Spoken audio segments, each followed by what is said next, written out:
तो गाइज़ आज के लेक्चर में हम देखेंगे अपना सब्जेक्ट एसपी, जिसका चैप्टर नंबर 1 का हम लोग ने ऑलरेडी स्टार्ट कर दिया था। तो उसमें हम लोग ने फर्स्ट और सेकंड पार्ट तो ऑलरेडी कर लिया है। तो हम लोग आज थर्ड पार्ट पे आते हैं 1.3 पे, जिसका नाम है कैपिटल रिक्वायरमेंट। तो हम लोग देखेंगे कि किसी भी जो हम लोग ने फर्स्ट चैप्टर किया था कॉर्पोरेट फाइनेंस, उसके अंदर का जो थर्ड पार्ट है उसका नाम है कैपिटल रिक्वायरमेंट। तो इस पर्टिकुलर लेक्चर में, इस वीडियो में हम लोग देखेंगे कि किस तरह से कंपनी किस किस टाइप के कैपिटल लाती है किसी भी बिज़नेस को चलाने के लिए। तो हम लोग एक एक करके सारे कैपिटल के बारे में जानेंगे। तो बेसिकली जो पूरा कैपिटल होता है वो डिवाइड होता है दो पार्ट के अंदर। एक तो होता है फिक्स कैपिटल, एक होता है वर्किंग कैपिटल। तो हम लोग कोई स्टार्ट करने के पहले देख लेते हैं कि फिक्स कैपिटल क्या होता है, वर्किंग कैपिटल क्या होता है। तो कैपिटल रिक्वायरमेंट में जो आपका है वो है when business entrepreneur conceives the idea of setting up a business enterprise the commercial viability of the project investigated. जो भी अगर आप बिजनेस स्टार्ट कर रहे हो तो आप देखोगे कि जो भी आप प्रोजेक्ट स्टार्ट करना चाहते हो उसके अंदर किस तरह का इन्वेस्टिगेट करोगे उस चीज़ को कि कितना सही है कितना गलत है, इसमें पैसा इन्वेस्ट करना सही रहेगा या नहीं रहेगा। जब एंटरप्रेन्योर पूरी तरह से सेटिस्फाई हो जाता है तब वो उसके अंदर सीरियस स्टेप लेता है उस प्रोजेक्ट को स्टार्ट करने के लिए। तो सबसे पहला डिसीजन क्या लेगा वो? सबसे पहला डिसीजन वो यही सोचेगा कि कितना कैपिटल आपको लगेगा इस बिज़नेस को स्टार्ट करने के लिए और इसको किस तरह से आप रन करोगे। तो ये जो टास्क है ये करने के लिए बहुत ज़्यादा केयर करने की ज़रूरत है। आप किसी भी तरह का आपका लॉस नहीं होना चाहिए, आप पूरा केयर करके आप इन्वेस्टमेंट करोगे। अब आगे क्या करोगे कि आप देखोगे कि फ्यूचर में इसका क्या इम्पैक्ट आने वाला है बिजनेस पे, फ्यूचर में किस तरह का आपका कैपिटल लगेगा। अभी कितना लगेगा पहले आपने ये देख लिया, फिर आप देखोगे कि फ्यूचर में कितना ये लगने वाला है। अब ये जितना 10 while deciding the volume of the capital requirement entrepreneur has to take consideration. जब तुम डिसाइड कर रहे हो कि कैपिटल आपको इन्वेस्ट करना है तो आप देखोगे किस तरह का कैपिटल आपको इन्वेस्ट करना है। फिक्स कैपिटल करना है ज़्यादा कि वर्किंग कैपिटल करना है ज़्यादा। फिक्स कैपिटल वो कैपिटल होता है जो लंबे समय तक आपके बिजनेस में रहेगा, उसको हमेशा लॉन्ग टर्म के लिए लाया जाता है। और वर्किंग कैपिटल क्या होता है? जो आप रोज़ रोज़ पैसे यूज़ करते हो कंपनी में रोज़मर्रा की ज़िंदगी को पूरा करने के लिए, जो आपको वेजेस वगैरह पे करते हो, जो आप रोज़ करते हो, हर महीने करते हो, उसको क्या बोला जाता है? Working capital. जो लंबे समय के लिए 5 साल 10 साल 15 साल के लिए जो इन्वेस्टमेंट होता है उसे फिक्स कैपिटल बोला जाता है। तो बेसिक डिफरेंस ये आप अपने दिमाग में रख सकते हो। अब देखेंगे आगे कि फिक्स कैपिटल होता क्या है। जो ए पार्ट है फिक्स कैपिटल। फिक्स कैपिटल क्या होता है? Fix capital is a capital use for buying a fix asset which are use for longer period of time. मैंने ऑलरेडी बता दिया है। फिक्स कैपिटल, कैपिटल क्या होता है? बिजनेस स्टार्ट करने का पैसा। अगर कोई भी चीज़, कोई भी पैसा आप इन्वेस्ट करते हो और उससे आप ऐसी कोई चीज़ लाते हो जो लंबे समय तक आप रख सकते हो तो आप उसको बोल सकते हो कि ये लॉन्ग टर्म के लिए रहेगा। This asset are not meant for resale. मतलब ये एक ऐसी चीज़ है, एक ऐसा एसेट होता है जिसे आप रिटर्न में वापस से रीसेल करने के लिए नहीं लाते हो। जैसे आप मशीनरी ले आए, मशीनरी ला के उसे एक बार प्रोडक्शन करके उसे सेल तो कर नहीं दोगे, उसे लंबे समय तक रखोगे, तो रीसेल के लिए जो वैल्यू नहीं होती है उसे हम बोलते हैं फिक्स कैपिटल। सिंपल वर्ड में अगर बोलूँ, fix capital invested for acquiring a fix asset. Fix capital क्या होता है? जो कैपिटल कोई भी फिक्स एसेट लेने के लिए हम इन्वेस्ट करते हैं उसे फिक्स कैपिटल बोला जाता है। फिक्स एसेट लेने के लिए जो पैसे इन्वेस्ट करते हैं उसे फिक्स कैपिटल बोला जाता है। It stage in business long period of time, already बता दिया है। इसका अगर एग्जांपल लें तो जैसे लैंड हो गया, बिल्डिंग हो गया, फर्नीचर हो गया, प्लांट हो गया, मशीनरी हो गया, ये सब चीज़ जो है ये सब फिक्स कैपिटल से ली जाती है, तो इसको फिक्स कैपिटल बोला जाता है overall. Initial planning of fix capital require है मेड बाय कंपनी प्रमोटर। जो इनिशियल प्लानिंग होता है फिक्स कैपिटल का वो कौन करता है? वो प्रमोटर लोग करते हैं। For this they prepare a list of fix asset needed bye a company and cost of the asset. मतलब क्या क्या आपको फिक्स कैपिटल लगेगा कंपनी के अंदर, इसकी पूरी लिस्ट वो लोग रेडी करते हैं।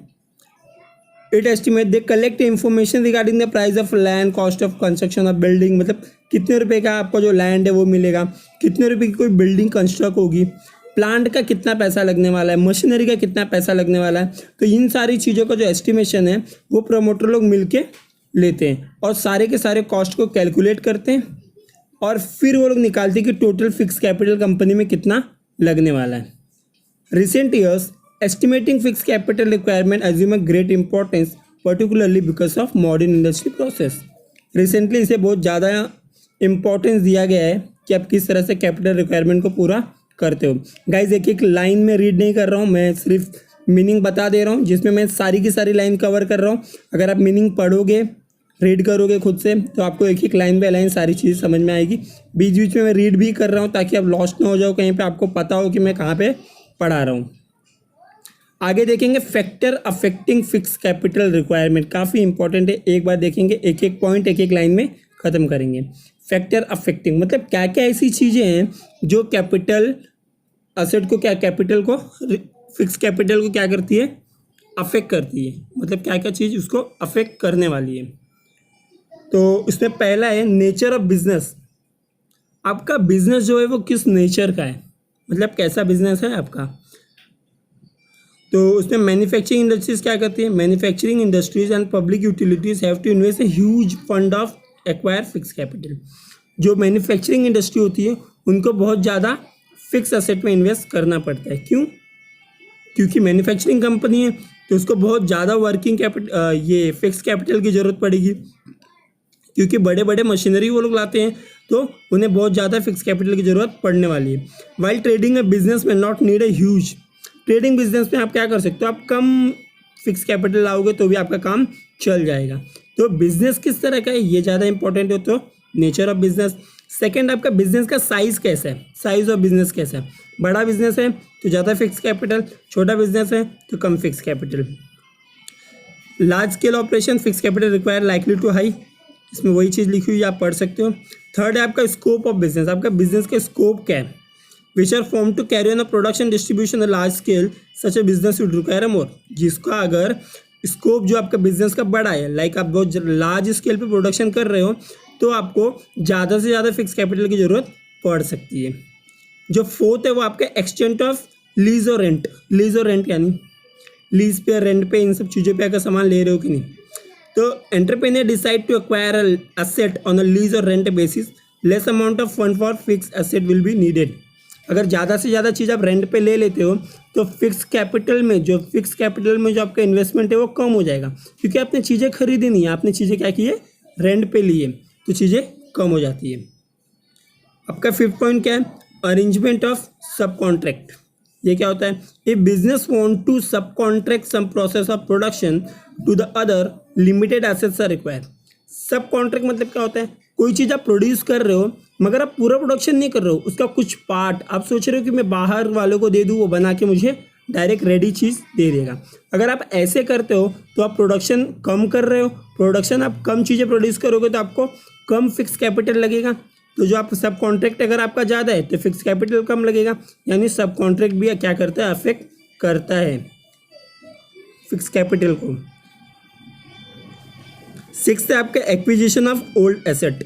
ये क्या होता है, if old equipment and plant are available at a low price then it would reduce the need of investment in a fix asset. Old asset को आप एक्वायर कर लेते हो तो आपको एसेट की ज़रूरत कम पड़ेगी और आप फिक्स कैपिटल इन्वेस्टमेंट कम कर दोगे। सेवन क्या है, एक्विजिशन ऑफ एसेट है ना, ओकेजनल रेट। क्या कंसेशनल रेट क्या होता है, कम पैसे में आप अगर कोई भी एसेट को एक्वायर कर रहे हो तब भी आपको फिक्स कैपिटल कम लगेगा। प्लांट एंड मशीनरी में be made available on instalment basis, instalment में ले रहे हो तो भी आपको कम लगने वाला है। 8 का है आपका इंटरनेशनल कंसिडरेशन। इंटरनेशनल कंडीशन कैसा है, this factor is very significant particularly in a large organisation carrying a business on a international level. जो भी इंटरनेशनल लेवल पे बिजनेस को कैरी आउट करता है उसके लिए ये अलग चीज़ हो जाती है। For example, companies expecting war may decide to invest a large fund to expand a fix asset before there shortage of material. जैसे अगर तुमको लगा वॉर होने वाला है तो कोई अगर इक्विपमेंट बनाने वाली कंपनी तो क्या करोगे, ह्यूज इन्वेस्टमेंट कर दोगे ताकि आपका फिक्स एसेट जो ज़्यादा से ज़्यादा हो जाए और there is a shortage of material. जब जैसे जैसे आपको मटेरियल का शॉर्टेज पड़ने वाला है, आप पहले क्या कर रहे हो, ह्यूज इन्वेस्टमेंट कर सकते हो। इंटरनेशनल कंडीशन हो सकता है। ट्रेंड इन इकोनॉमी जैसे रिसेंटली मैंने बताया था, अगर मैं 8 पॉइंट बोलूँ, जैसे कोई लॉकडाउन होने वाला है, जैसे कि कोरोना वायरस ऑलरेडी फैल चुका है पूरे वर्ल्ड में, पूरे इंडिया में, तो ऐसे केसेस में क्या होता है, आपको लग रहा है कुछ होने वाला है, तो आप क्या करते हो, ज़्यादा से ज़्यादा प्रोडक्शन करना चालू कर देते हो। ज़्यादा प्रोडक्शन करने के लिए आपको क्या होता है, ज़्यादा से ज़्यादा आपको फिक्स कैपिटल की ज़रूरत पड़ने वाली है। ट्रेंड इन इकोनॉमी में ट्रेंड कैसा है, कोई चीज़ की मांग बहुत ज़्यादा होने लगी तो आप वो प्रोडक्ट ज़्यादा बनाने लगोगे, तो उस चीज़ को बनाने के लिए मशीनरी की ज़रूरत पड़ेगी, और मशीनरी आप इंक्रीज़ करते हो, यानी आपका फिक्स कैपिटल क्या हो रहा है, इंक्रीज़ हो रहा है।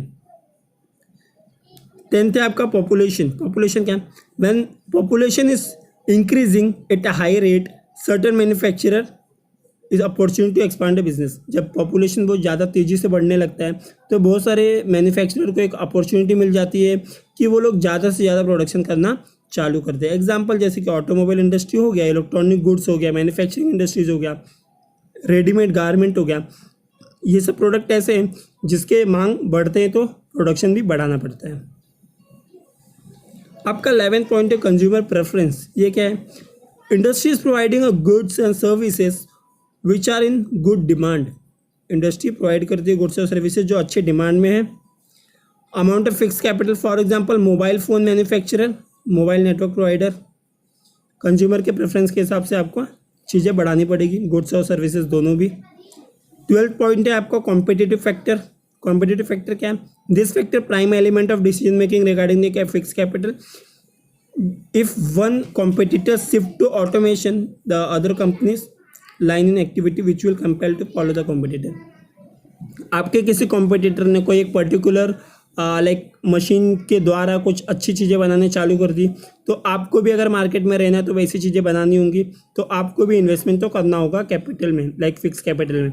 तो जो कॉम्पिटिटिव फैक्टर होता है ना, ये बहुत ज़्यादा मैटर करता है फिक्स कैपिटल को चेंजेस करने में। फिक्स कैपिटल आपका बदलेगा अगर आपके कॉम्पिटिटर ने कोई भी चेंजेस किया तो गाइज ये 12 फैक्टर थे जो हर तरीके से फिक्स कैपिटल को अफेक्ट कर रहे थे।